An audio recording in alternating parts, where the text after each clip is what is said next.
بسم اللہ الرحمن الرحیم وذکر فإن الذکرى تنفع المؤمنین۔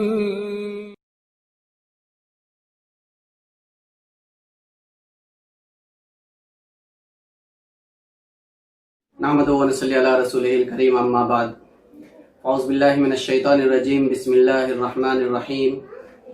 معزز سامعین و ناظرین کرام، السلام علیکم ورحمۃ اللہ وبرکاتہ۔ اسوۂ رسول مہم 2020 کے اس ایپیسوڈ میں ہم آپ کے سامنے عدل اور انصاف کے قیام میں اسوۂ رسول کے عنوان پر کچھ باتیں پیش کریں گے۔ اللہ تبارک تعالیٰ نے قرآن کریم کے اندر ارشاد فرمایا ہے، یا ایھا الذین آمنوا کونوا قوامین للہ شہداء بالقسط ولا یجرمنکم شنآن قوم علی ان لا تعدلوا اعدلوا هو اقرب للتقوی۔ اللہ تبارک تعالیٰ فرماتے ہیں، اے ایمان والو، تم سب اللہ کے لیے انصاف کے گواہ بن جاؤ، اور تم کو کسی بھی قوم کی دشمنی اور نفرت نا انصافی پر آمادہ نہ کرے۔ تم ہر حال میں انصاف کرو، یہی تقوی کے زیادہ قریب ہے۔ انصاف دراصل عدل کا ایک ترجمہ ہے۔ عدل کا معنی آتے ہیں کسی بھی چیز کو برابری کے ساتھ دینا، اور انصاف کے معنی آتے ہیں نصف نصف کر کے دینا۔ عدل اور انصاف یعنی ہر ایک کو اس کا حق دینا، یہ ہے عدل اور انصاف۔ عدل اور انصاف کسی بھی انسانی سماج کو صحیح ڈھنگ سے چلانے کے لیے ضروری ہے۔ جس طریقے سے ایک گھر کو چلانے کے لیے گھر کے فیملی کے ہر فرد کے ساتھ انصاف کرنا ضروری ہے، اسی طریقے سے ملک کو چلانے کے لیے بھی ہر قوم کے لوگوں کو، ہر زبان کے لوگوں کو، ہر کمیونٹی کے لوگوں کو، ہر مذہب کے لوگوں کو اور ہر علاقے کے لوگوں کو برابری کے ساتھ حق دینا اور آبادی کے تناسب کے حساب سے حق دینا ضروری ہے۔ اگر انصاف کے خلاف کچھ بھی ہوتا ہے تو اسی کو ظلم کہا جاتا ہے۔ ہم لوگ اگر دیکھیں گے تو رسول اللہ صلی اللہ علیہ وسلم نے ہر فیلڈ میں انصاف کی تعلیم نہیں دی صرف، بلکہ آپ صلی اللہ علیہ وسلم نے عملی طور پر کر کے دکھایا، اپنا اسوہ اور نمونہ پیش کیا۔ ایک مرتبہ کچھ صحابی حضرت عائشہ رضی اللہ تعالی عنہ کے پاس تشریف لائے اور انہوں نے پوچھا رسول اللہ صلی اللہ علیہ وسلم کے عمل کے بارے میں۔ تو عائشہ صدیقہ رضی اللہ تعالی عنہ نے فرمایا، آپ صلی اللہ علیہ وسلم کی عبادتوں کا تذکرہ کیا۔ تو وہ صحابی کہنے لگے، کہاں رسول اور کہاں ہم، ان سے ہمارا کیا تقابل ہو سکتا ہے؟ تو ایک نے کہا کہ آج سے میں قسم کھاتا ہوں کہ رات کو نہیں سوؤں گا، صرف تہجد پڑھوں گا۔ دوسرے نے کہا آج سے میں قسم کھاتا ہوں کہ صرف روزہ رکھوں گا، کبھی کھانا نہیں کھاؤں گا۔ اور تیسرے نے کہا کہ میں آج کے بعد اپنی بیوی بچوں سے الگ ہو جاؤں گا، صرف اللہ کے لیے کام کروں گا۔ یہ خبر جب رسول اللہ صلی اللہ علیہ وسلم کو پہنچی تو آپ صلی اللہ علیہ وسلم نے ان کو بلایا اور بلا کر فرمایا، کیا تم مجھ سے زیادہ اللہ سے ڈرنے والے ہو؟ کیا تم مجھ سے زیادہ اللہ کی عبادت گزار بندے ہو؟ نہیں، میں عبادت بھی کرتا ہوں، بیوی کا حق بھی ادا کرتا ہوں، میں روزہ بھی رکھتا ہوں اور میں کھانا بھی کھاتا ہوں، میں سوتا بھی ہوں اور میں جگتا بھی ہوں۔ حضور صلی اللہ علیہ وسلم نے یہ اس لیے فرمایا تاکہ ایک سماج کے اندر ایسے لوگ پیدا نہ ہو جائیں جو ایک ہی فیلڈ میں کام کرنے والا ہوں، بیوی بچے سے ہٹ کر کے کام کرنے والا ایک رہبانیت اختیار کر لے۔ ایک رہبانیت اختیار کرنے کے ماحول سے بچانے کے لیے آپ صلی اللہ علیہ وسلم نے یہ فرمایا۔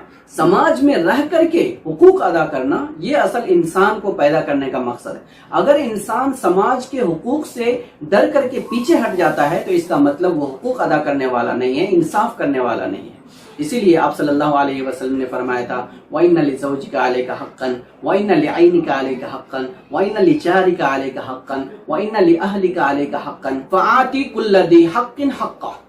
یہ سب کا تمہارے اوپر، تمہارے بیوی کا، بچوں کا، آنکھ کا، جسم کا، رشتہ داروں کا، پڑوسیوں کا، سب کا حق ہے۔ حق کا تقاضا یہ ہے کہ اس کا حق تم ادا کرو۔ حقوق ادا کرنا ہی انصاف ہے۔ حقوق میں سب سے پہلے اللہ کا حق ہے، رسول اللہ کا حق ہے، پھر گھر والوں کا حق ہے، پھر سماج کا حق ہے۔ یہ سارے حقوق کو ادا کرنا دراصل عدل اور انصاف ہے۔ اللہ کے ساتھ عدل اور انصاف کا مطلب یہ ہے کہ اللہ کو واحد قرار دیا جائے، کسی کو اس کے ساتھ شریک نہ ٹھہرایا جائے، نہ اس کی ذات میں نہ اس کی صفات میں، اس کے علاوہ کسی سے نہ ڈرایا جائے، اس کے اختیارات میں کسی کو شامل نہ کیا جائے، اللہ کی ہی صرف عبادت کی جائے، اس کے علاوہ کسی کے سامنے پیشانی نہ جھکایا جائے۔ رسول اللہ صلی اللہ علیہ وسلم کے ساتھ عدل کا مطلب یہ ہے کہ آپ پر ایمان لایا جائے، آپ کی شریعت کو قبول کیا جائے، آپ صلی اللہ علیہ وسلم کو آخری نبی مانا جائے، آپ کو سارے نبیوں سے افضل مانا جائے، اور آپ کے احکام کی سرے منہ برابر بھی مخالفت نہ کی جائے۔ اپنی ذات کے ساتھ بھی انصاف کرنا ہے۔ اپنی ذات کے ساتھ انصاف کا مطلب ہے آنکھ ہے، جسم ہے، بدن ہے، کھانا پینا ہے، یہ سب اس کی ضرورت کے مطابق پورا کرنا ہے۔ اگر ہم اس میں کمی کوتاہی کرتے ہیں تو اس کا مطلب ہم عدل کے خلاف کام کر رہے ہیں۔ اپنے اہل خانہ کے ساتھ انصاف کرنا ہے۔ اگر ہم اہل خانہ اور گھر والوں کے ساتھ، بیوی بچوں کے ساتھ انصاف نہیں کر رہے ہیں تو ہم سماج میں انصاف کرنے والے نہیں ہیں۔ عدل اور انصاف کی ابتدا ہماری یہاں سے ہوتی ہے کہ ہم اپنی ذات، اپنے بیوی بچے، پھر اپنے سماج کے ساتھ انصاف کرنے والے بنیں۔ حضور صلی اللہ علیہ وسلم کے بارے میں آتا ہے کہ آپ صلی اللہ علیہ وسلم کو حضرت عائشہ رضی اللہ تعالی عنہا سے زیادہ محبت تھی۔ حضور صلی اللہ علیہ وسلم فرماتے تھے اللہم ھذا قسمی فیما املک ولا تؤاخذنی فیما لا املک، اے اللہ جس میں میرا اختیار ہے اس میں میں انصاف کر رہا ہوں، لیکن جس میں میرا اختیار نہیں ہے اس سلسلے میں میرا مواخذہ نہیں فرمانا۔ یہ انصاف کی ایک بنیاد ہے۔ آپ صلی اللہ علیہ وسلم نے ہر جگہ انصاف کا ایک معیار قائم فرمایا، اور آپ صلی اللہ علیہ وسلم نے اپنی بیویوں کے ساتھ انصاف کیا۔ قانون کا انصاف، قانون کا مطلب یہ ہے کہ سارے مذاہب کے لوگ ایک ملک میں رہتے ہیں تو اس ملک کا جو قانون ہے وہ قانون کے حساب سے سب کو حق اور انصاف ملنا چاہیے۔ ایسا نہیں ہونا چاہیے کہ جو طاقت میں ہے اس کو حق ملنا چاہیے اور جو طاقت میں نہیں ہے اس کو حق نہیں ملنا چاہیے۔ جو اونچی ذات کے ہیں ان کو انصاف ملنا چاہیے، جو اونچی ذات کے نہیں ہیں اس کو انصاف نہیں ملنا چاہیے۔ حیدرآباد میں ایک برہمن لڑکی کے ساتھ اگر عصمت دری ہوتی ہے تو اس کو انکاؤنٹر کیا جاتا ہے، اور یوپی کے اندر ایک دلت کے ساتھ ہوتا ہے تو ان کو قتل کر کے مار کر جلا دیا جاتا ہے، پھر خاندان کو ٹارچر کیا جاتا ہے۔ یہ انصاف نہیں ہے، انسان کے دوہرا پیمانہ ہے۔ اگر کہیں پر کسی عبادت گاہ کو توڑی جاتی ہے تو مظلوموں کو سزا دی جاتی ہے، عبادت خانہ بنا کر کے ان کو دیا جاتا ہے۔ بابری مسجد توڑی جاتی ہے تو توڑنے کے بعد بھی ظالموں کے حوالے کر دیا جاتا ہے اور پھر مجرموں کو بھی رہا کر دیا جاتا ہے۔ یہ انصاف نہیں ہے۔ قانونی انصاف کے بارے میں حضرت سلمان فارسی رضی اللہ تعالیٰ عنہ کہتے ہیں کچھ لوگوں نے شکایت کی کہ فلاں آدمی نے زنا کیا ہے، اس کو سزا دی جائے۔ تو حضور صلی اللہ علیہ وسلم نے پوچھا تمہاری کتاب میں اس کی سزا کیا ہے؟ انہوں نے کہا کہ ہماری کتاب میں سزا یہ ہے کہ اس کا منہ کالا کر دیا جائے، گنجا کر کے گدھے پہ سوار کر کے اس کو پورے محلے کے اندر گھمایا پھرایا جائے۔ اب صلی اللہ علیہ وسلم نے حضرت سلمان فارسی رضی اللہ تعالیٰ عنہ سے پوچھا، جو پہلے عیسائی کے بڑے عالم تھے، بعد میں اسلام قبول کر لیا تھا، ان سے پوچھا کیا یہ جو کہہ رہا ہے صحیح ہے؟ انہوں نے ان کی کتاب منگائی اور کتاب منگا کر کے اس کو پڑھنے کے لیے بتایا۔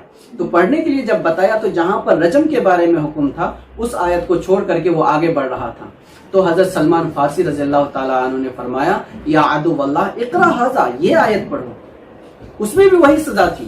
تو آپ صلی اللہ علیہ وسلم نے فرمایا کہ اس کو رجم کر دو۔ ایک مرتبہ فاطمہ نامی ایک لڑکی کی چوری کی شکایت رسول اللہ صلی اللہ علیہ وسلم کی خدمت میں آئی تو کچھ لوگوں نے اس کی سفارش کی، اور سفارش یہ کی کہ یا رسول اللہ صلی اللہ علیہ وسلم یہ لڑکی ہے اور معزز گھرانے کی ہے، اس لیے آپ اس کا ہاتھ نہ کاٹیں۔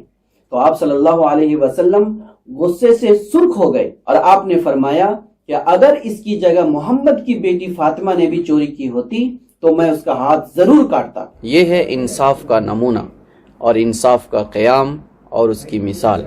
قانونی سزا برابر ہونا چاہیے، اور جو قانونی جرم ہے، انسانی جرم ہے، وہ کسی بھی مذہب کے اندر الگ نہیں ہے، مذہب سے ہٹ کر نہیں ہے۔ اس لیے اس ملک کے اندر بھی قانونی انصاف پیدا کرنے کے لیے، قائم کرنے کے لیے ہم لوگوں کو کوشش کرنا ہے۔ رسول اللہ صلی اللہ علیہ وسلم نے اسی کی تعلیم دی، اور قرآن کریم میں اللہ تبارک تعالیٰ نے بار بار فرمایا ہے ہم نے کتاب اور میزان اسی لیے بھیجا ہے لِيَقُومَ النَّاسُ بِالْقِسْطِ، تاکہ انسان انصاف کے اوپر قائم ہو جائے اور سماج کے اندر ہر جگہ عدل اور انصاف قائم ہو جائے۔ اللہ تبارک تعالیٰ سے دعا کریں اللہ تعالیٰ ہم سب کو عدل و انصاف کے لیے کام کرنے والا بنائے اور حق کے ساتھ کھڑا ہونے والا بنائے اور عدل و انصاف قائم کرنے والوں کے ساتھ کھڑا رہنے والا بنائے۔ وآخر دعوانا الحمدللہ رب العالمین، والسلام علیکم ورحمۃ اللہ وبرکاتہ۔